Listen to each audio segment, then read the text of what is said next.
Welcome, everyone. My name is Rubina. With me today there is Kutluhan and Tracey. Today we would like to invite our friend from Nairobi to share her experience with the natural farming because we met her when we were there in Kenya.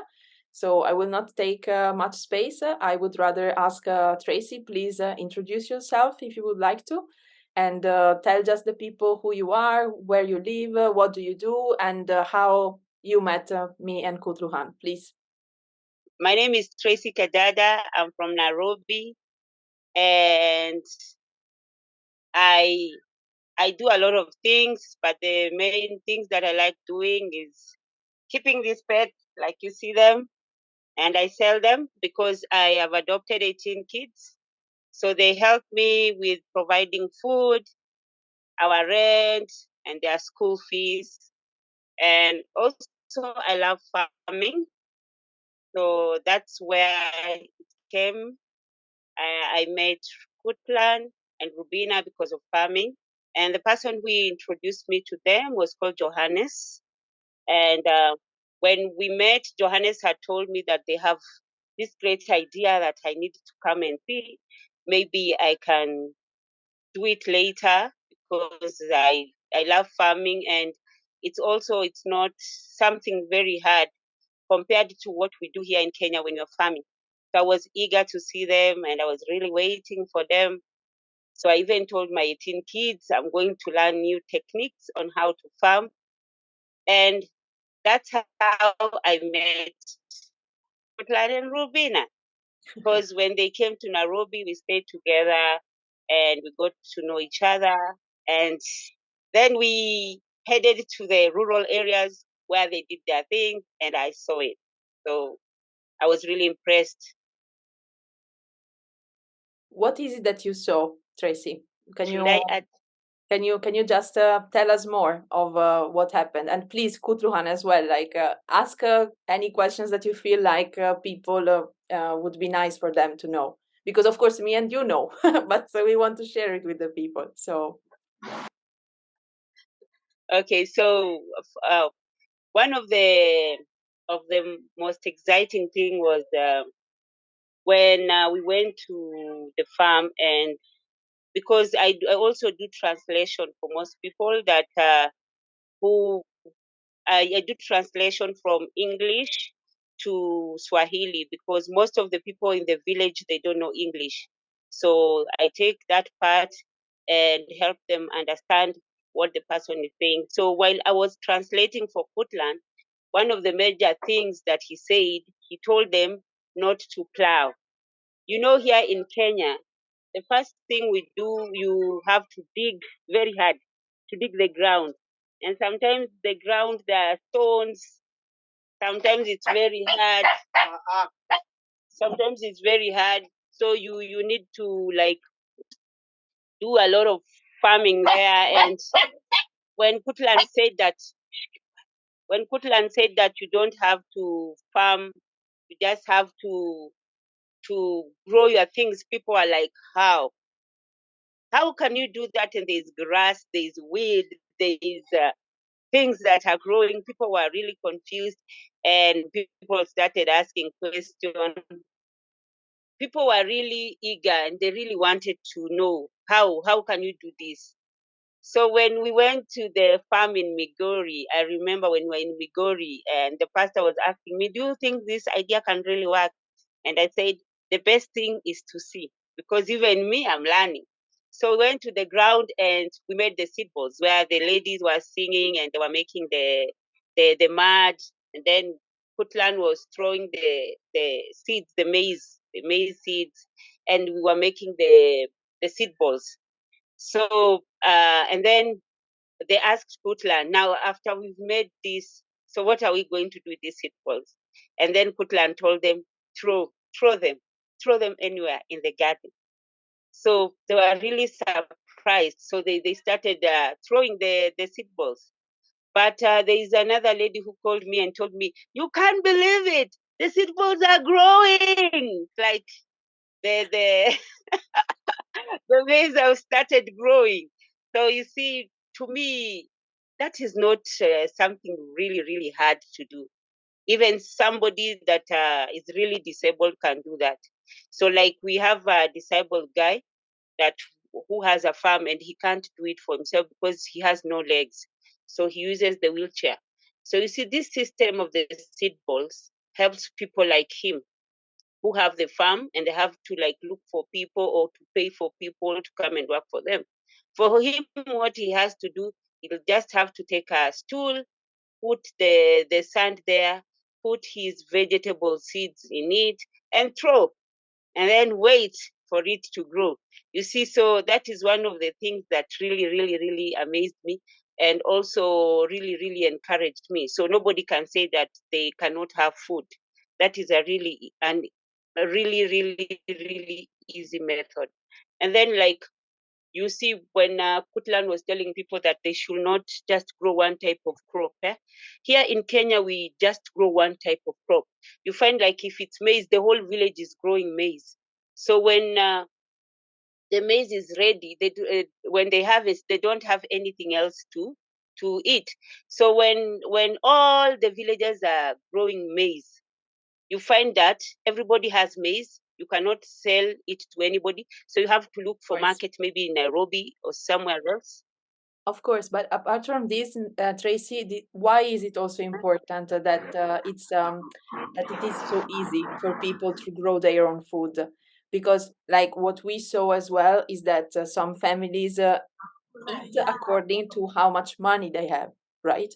There are some families where some people maybe eat once a day, maybe twice a day. Some other families maybe they eat every couple of days. So, like, do you see natural farming as an option for these people as well to, start eating a bit more often, so to say? Like, because for us in Europe, this is not something that is maybe so visible, okay, unless maybe you live in a big city where there is maybe a lot of a lot of people, homeless people, but otherwise lack of food, it's not really something that in Europe we feel a lot, whereas when we were in Kenya we really could see this with our own eyes. So my question is, do you feel that natural farming could be also one of the solutions to hinder hunger? Yes, it's part of the big solution to hinder hunger because you know you see the natural farming introduced us where we have to plant and Kutlan taught us how to contain the moisture in the soil. So it's like you're planting water in a way, yeah, when you're doing Exactly, the because natural farming. another thing about what we saw is the problem of the lack of water, not just Yes, in yes, the very the yes, areas yes. affected by the desertification, but also in the local communities. I remember, for example, Peace Planet was a very lucky place because you guys have a pump there where a well where you can get the water, but sometimes it's not possible to do so. So, like, how do you feel natural farming is also connecting with the lack of water as well? Yeah, that's why I was saying that because of uh, the way Putland was teaching us how to not to like dig, and then he was telling us how to how to farm, and you do the mulching. You know, like when we were taking the maize stalks, and we are putting on the vegetable garden when he was teaching us. Uh, like when I was in that farm, I would see that there's still moisture on the farm. So also that if you don't have water, it's another way of sustaining your crops. Because here we have a problem with water, like everywhere. Like everywhere in the rural, people don't access water. Only few people, the ones that have money. And you saw like there are so many families that walk long distance to get water. And And sometimes they buy and they Nancy, don't have that money also. how do you see, Tracy, that natural farming can be applicable in Kenya? Like from a point of view of that can enter easily in the people's life, or even from a point of view of maybe they have enough materials that are there, or It is the time that they invest, the energy that they invest in order to grow their own food. How do you see it? How does it seem to you? To me, natural farming is one of the best methods that we can apply, because it's something that is not difficult, because the whole family can do it, even children. It's not like what we are doing now, where children can't even dig, they can't do the weeding. You see, like natural farming, you just plant your things and let them grow. So your work is only to add more manure, obviously not those fertilizers from the shop. We were taught with Kutluhan, the cow, the the the maize stalks that we had. So to me, that one, it's easier and it's manageable.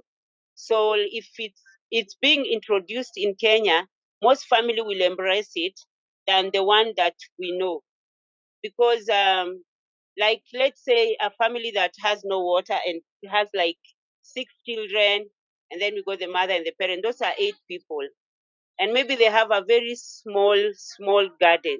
You see, if they do the vegetable garden where they plant all types of vegetables, those kids will be able to have a balanced diet, as well. and they will be not only eating one type of crop, but they'll be taking different types of crops. So natural farming, to me, it's more applicable here because we need it, because most people don't know about it. Most people have just left their land like that. They don't grow anything because they don't have any idea on how to do the farming.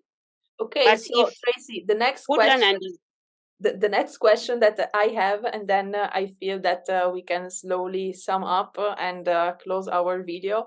The next question is gonna be very direct to you. So my question is, when we come back to Kenya, because in brackets, we are coming no matter the result of the fundraising, we are going to come again and we are going to make more vegetable gardens with you guys, closed brackets.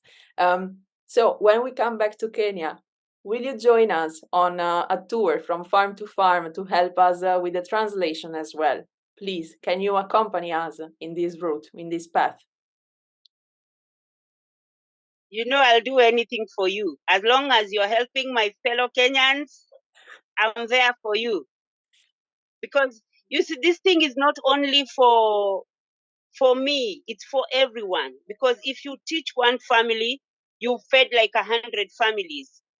Because you remember the last time you had the women meeting. Can you Yes. imagine now they've come up with a team, and they are also helping those women that don't have land. They give up a little part of their land and help them do the vegetable garden. So you see, Wow. you've just taught a few women, but now it's like 1,000 of them. They are being helping each other and feeding each other. So you can imagine Wow. if you come to a place like Masai, where they only know how to take care of cows and they move. You can really help that community because they don't know anything about farming. They only know about cows. Okay. So if you teach And one family, you this taught is 1,000. actually this is actually the question that I wanted to ask you. Like we moved, we traveled together, and we have visited different farms and met with different people and made some vegetable garden and seed balls. How was the after effect? Like how this is, like I want to ask you already like this question, and you already answered it, but I want to ask clearly, after these meetings, how was the after effect? How did you see it after we turned back from Kenya? Do you think it reaches uh, more people, more families? As the last question I want to ask you. Let me be very short and specific. Uh, you really did a wonderful job, because for now I can tell you, I myself have started a vegetable garden at Johannes Place for the school. Secondly, the women, they've started the vegetable gardens in their farm, and they're also helping other people. And there are some men also who are doing the same, that were from the Migori church. So you can imagine the impact that you guys brought in our country. It looks like it was something really small, but was that is something very big. Now, if you come back, you'll be able to eat vegetables from all those people. You can imagine. We are so much looking forward to that. We want to try each kind of kale that you guys have been planting for sure, and the other crops as well. Ugali. Because I you miss say, so much ugali. what did you say, Kutluhan? And ugali, I say. Okay, we will Ugali. explain what ugali is in another video, because remember that maybe not everyone knows what ugali is, but we will speak about it for the culture part of Kenya. All right. Thank you, Rubina. Thank you, Trace. Really. Thank you very much. Thank you, Tracey, so much for your time and for sharing with us everything that you said. It was so beautiful to hear you, and I'm pretty sure that people also will like what you are sharing with them.